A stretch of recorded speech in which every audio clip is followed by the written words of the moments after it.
Dnes sa pozrieme na Unifins AI, platformu, ktorá sa prezentuje ako nástroj pre automatizované obchodovanie a analýzu trhu. Pri podobných riešeniach je dôležité rozumieť tomu, čo presne ponúkajú, pre aké trhy sú určené a aké riziká s nimi môžu súvisieť.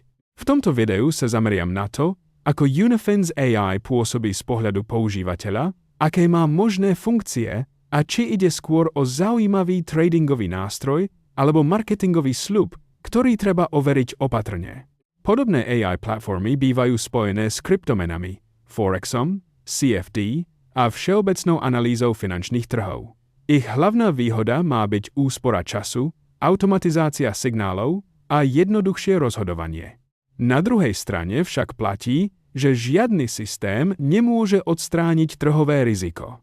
Aj keď platforma používa umelú inteligenciu, výsledky nie sú zaručené a úspech vždy závisí od volatility trhu, nastavení stratégie a disciplíny používateľa.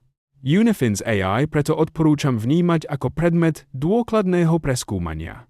Sledujte, či jasne vysvetľuje, ako funguje, aké aktíva podporuje, aké má poplatky a či uvádza transparentné informácie o rizikách a zákazníckej podpore. Veľmi dôležité je aj to, či existujú realistické podmienky používania a či platforma nepracuje s prehnanými sľubmi o zisku.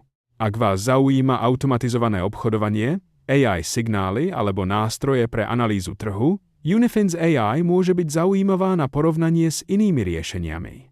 Pred registráciou si však vždy overtí reputáciu, podmienky používania a to, či rozumiete tomu, do čoho vstupujete. Pamätajte, toto video je len informačné, nie je to finančné poradenstvo. Obchodovanie s kryptomenami, Forexom a CFD je rizikové a môžete prísť o časť alebo aj o celý vklad.